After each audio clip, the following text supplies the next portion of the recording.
आपका स्वागत है। आज का जो टॉपिक है वो है HIV ads acquired immunodeficiency syndrome. और हमने सर्वे किया है, हमने देखा है अराउंड 38 मिलियन लोग इससे अफेक्ट हो चुके हैं। और अगर अभी हम देखें तो नए केसेस इसके ऑलमोस्ट 1.8 मिलियन न्यू केसेस आए हैं।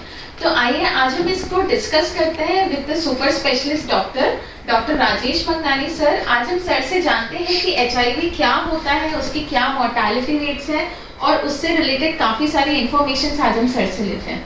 Hello sir. Hello, yes. कैसे हैं सर? बिल्कुल ठीक है, आप बताइए। सर HIV को लेके मेरे को आपको डिस्कशन करना था कि लोगों के बीच में काफी ज्यादा एक डर बना हुआ है HIV को लेके कि मतलब उनका लाइफ स्पैन होता है वो बहुत शॉर्ट हो जाता है, उसके क्या मोर्टेलिटी रेट्स हैं? तो देखिए, सबसे पहले तो मैं ये बोलना चाहूँगा कि अब उम्मीद की किरण जाग चुकी है और हमारे साथ के कुछ होम्योपैथ हैं जो कि रिसर्च सोसाइटी से हैं। उन लोगों ने दिन रात एक करके कुछ ऐसे वैक्सीन्स पे, और जैसे हमारे बोल सकते हैं कि ड्रग प्रूविंग जब होती है रेपर्टराइजेशन तो अलग बात है, ड्रग प्रूविंग एक बहुत इंपॉर्टेंट पार्ट होता है हमारे होम्योपैथिक में।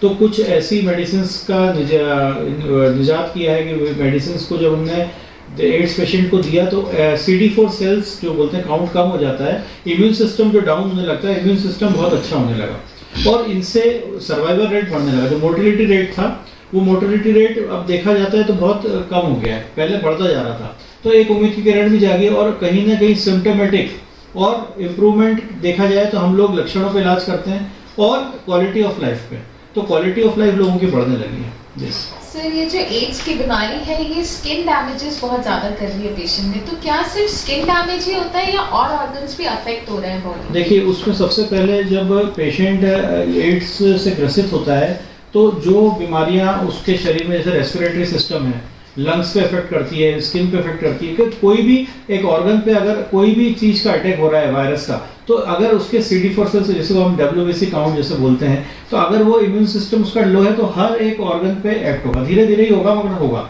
मगर अगर वो एक होम्योपैथिक ट्रीटमेंट ले रहा है, उसको मालूम है कि हाँ मेरी बॉडी की इम्यून सिस्टम धीरे धीरे, भले ही धीरे धीरे हो रहा है, मगर उसका जो एक बोल सकते हैं डैमेज हो रही है चीजें, वो नहीं होगी।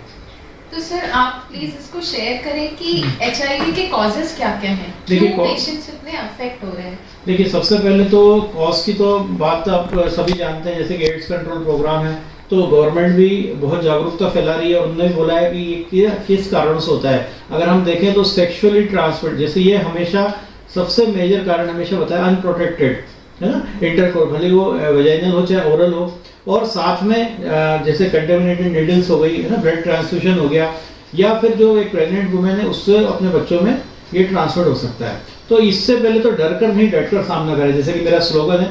और हमेशा मैंने अपने व्यूअर्स को भी आपके माध्यम से बताया कि कोई भी बीमारी होती है उसकी एक लिमिटेशन होती है, तो वो लिमिटेशन डिसाइड करती है पैथी। अगर हमारी पैथी में इलाज है तो ये सभी के लिए गुड न्यूज है और आपके व्यूअर्स भी जान सकते हैं कि मॉडर्न होम्योपैथिक में एक उम्मीद की किरण जाग चुकी है। और डॉक्टर राजेश शाह जिन्होंने ये बहुत विशेष आविष्कार बोल सकते हैं कि हमने जो एक होम्योपैथी, जो इस पर हमें गर्व है, और आज हम भी उन्हीं के कुछ मेडिसिन जो बताई गई मेडिसिन है उस पर हमने एड्स मरीज हमारे पास रेयर है मगर आते हैं।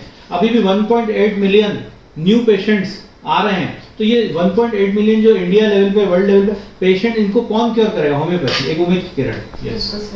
तो सर इसमें जो एड्स जिन पेशेंट्स को हो रहा है तो उनके सिम्टम्स होते हैं, कोई स्टेजेस हैं क्या इसकी? देखिए, सबसे पहले अगर एक्यूट केस होता है, जैसे पेशेंट हमारे पास आया, उसने बोला मेरे पास टेस्ट कराना है, सबसे पहले हम उसका ब्लड टेस्ट करवाएंगे ना। तो HIV पॉजिटिव पहले होता है क्वालिटेटिव, तो क्वालिटेटिव में भी कभी कभी पेशेंट को लगता है मैं सेकंड ओपिनियन लूं, तो हम उसको क्वांटिटेटिव बोलते हैं।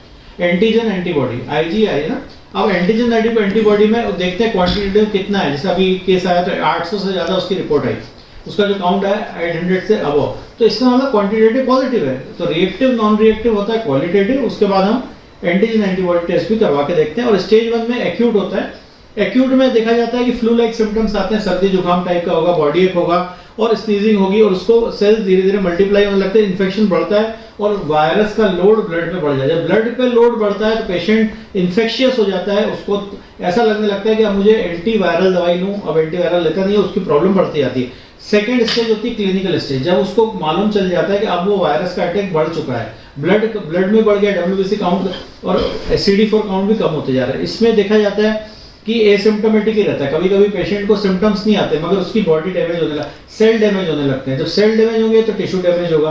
तो हमारी बॉडी बनी किससे? सेल से बनी है। अब हम देखते हैं कि मल्टीप्लाई होता है स्लो रेट में, बहुत धीरे धीरे, ये स्लो मल्टीप्लाई होते हैं मगर धीरे धीरे बढ़ते बढ़ते पेशेंट में हेल्दी जो लाइफ स्टाइल उसकी खराब होने लगती है और ये डिकेड मतलब ये 10 साल के अंदर तो बहुत ज्यादा बढ़ जाता है और वो थर्ड स्टेज तक पहुंच जाता है क्योंकि एसिम्प्टोमेटिक है, पेशेंट को मालूम ही नहीं चल रहा, पेशेंट ने डायग्नोसिस ही नहीं कराया, पेशेंट ने इन्वेस्टिगेशन ही नहीं कराई। तो थर्ड स्टेज में जाते जाते इम्यून सिस्टम इतना ज्यादा खराब हो जाता है, CD4 सेल का जो काउंट होता है वो 200 से कम हो जाता है, 200 से। जैसे ही वो 200 से कम होता है पेशेंट इन्फेक्टेड हो जाता है, उसकी स्किन में सिम्टम्स आने लगते हैं, उसको मतलब इतना ज्यादा कि 3 साल के अंदर तो मतलब उसकी लाइफ स्टाइल बोल सकते हैं जो क्वालिटी ऑफ लाइफ है डैमेज हो जाती है और उसकी हालत बहुत खराब हो जाती है। तो सबसे पहले मैं आपके व्यूअर्स को ये बोलना चाहूंगा, तुरंत आप अपने नजदीकी फिजिशियन, और आजकल तो एड्स कंट्रोल प्रोग्राम है, आप किसी भी सरकारी अस्पताल में जाके पहले जांच कराएं, पहले ब्लड इन्वेस्टिगेशन कराएं, क्वालिटेटिव क्वांटिटेटिव दोनों कराएं, उसके बाद एक कुशल चिकित्सक के माध्यम से मैं सजेस्ट करूंगा, not as a homeopath, as a teacher, कि आप पहले होम्योपैथिक ट्रीटमेंट भी कराएं। पहले डर के तो लोगों के मन में एक विश्वास, क्योंकि अब मिथ बहुत ज्यादा है, लोगों को लगता है इनक्यूरेबल है बीमारी, मगर वेरी सॉरी, बहुत अच्छी अच्छी मेडिसिन है हमारे, तो कवर करते हैं। यस। तो सर हम एड्स को कैसे होम्योपैथी से डील कर सकते हैं? क्या क्या अप्रोचेस हैं आपकी? देखिए मेडिसिन तो अलग बात है, हम लोग तो क्वालिटी ऑफ लाइफ की बात करते हैं। रिसर्च कहती है कि होम्योपैथिक रेमेडीज हमारी इम्यून सिस्टम को बढ़ाती है, होम्योपैथिक रेमेडीज हमारी सिम्टम्स को कवर करती है। क्या क्या सिम्टम्स आ रहे हैं पेशेंट के अंदर, पहले उसको क्योर करने के लिए होम्योपैथिक ही एकमात्र ऑप्शन है।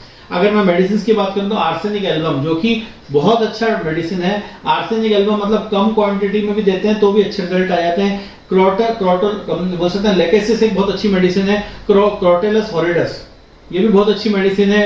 आपके नेट्राम्यूर है, फास्फोरस है, फाइटोलाका डिकेंड्रा है, सिफिलिनम, ये नोसोड है।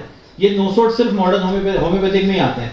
सिफिलिनम एंटी सिफिलिटिक मेडिसिन है। ट्यूबरकुलिनम ये भी हमारा एक नोसोड है जो कि हमारे CD4 सेल्स को बढ़ाने में मदद करता है। और रिसर्च ये साबित कर चुकी है कि जितने भी एड्स वाले पेशेंट जो होम्योपैथिक मेडिसिन ले रहे हैं उनका CD4 काउंट बढ़ा है, उनकी प्रॉब्लम्स कम हुई है, उनकी लाइफ स्पैन, उनका बड़ा मोर्टेलिटी कम हुई है। और मैं सैल्यूट करता हूं हमारे आयुष मंत्रालय को जो होम्योपैथिक को सपोर्ट कर रहे हैं। जी सर।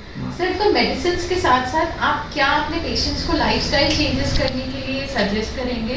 सबसे पहले मैं आपके व्यूअर्स को ये बोलना चाहूंगा, अगर वो कोई एड्स पेशेंट को जानकारी भी देना चाहे तो बोले, तो पहले तो ये दिमाग से निकाल दें कि उनको एड्स है। और दूसरी बात, पहले वो अपना लाइफ से और अच्छा करें, अपनी बॉडी को इम्यूनिटी बढ़ाने के लिए मॉर्निंग वॉक से लेकर रात में एक पल को जीना है। जैसे आपने गाना सुना होगा, हर पल यहाँ जीवर जियो, तो वो एक भूल जाएंगे मुझे एड्स है या कैंसर जैसी बीमारी जो आज ना इलाज थी वो भी ठीक हो रही है। वैसे एड्स में भी हमें एक healthy lifestyle, healthy diet, healthy yoga, अपने इम्यून सिस्टम को इतना अच्छा कर लें कि मिरेकल तो होते हैं और होम्योपैथिक में ही होते हैं। और साथ में मैजिकल मेडिसिन मैंने बताई सिम्टोमेटिक होती हैं, वो हम देखते हैं क्या सिम्टम्स आ रहा है उसके आधार पर मेडिसिन देते हैं। सर थैंक यू आपके इन्फॉर्मेशंस में मुझे विश्वास है कि हमारे व्यूअर्स को ज़रूर ये इन्फॉर्मेशंस अच्छी लगेंगी और वो काफ़ी इससे रिकवर भी करेंगे बहुत जल्दी। और मैं आपको यही कहना चाहती हूँ कि अगर आप लोग में से कोई भी सफ़र कर रहा है so you are free to come here. आप ऑनलाइन अपॉइंटमेंट्स भी बुक कर सकते हैं। आपका बहुत ही हेल्दी एटमॉस्फेयर में बहुत अच्छे से प्राइवेट चेकअप होता है, पूरी काउंसलिंग होती है पेशेंट की, और उसके बाद आपको एक अच्छा मॉडर्न होम्योपैथिक ट्रीटमेंट के साथ साथ आपको पूरे मॉर्निंग रेजीम्स और सारी चीज़ें यहाँ पे बताई जाती हैं। So if you like our channel so please like, share and subscribe. Thank you.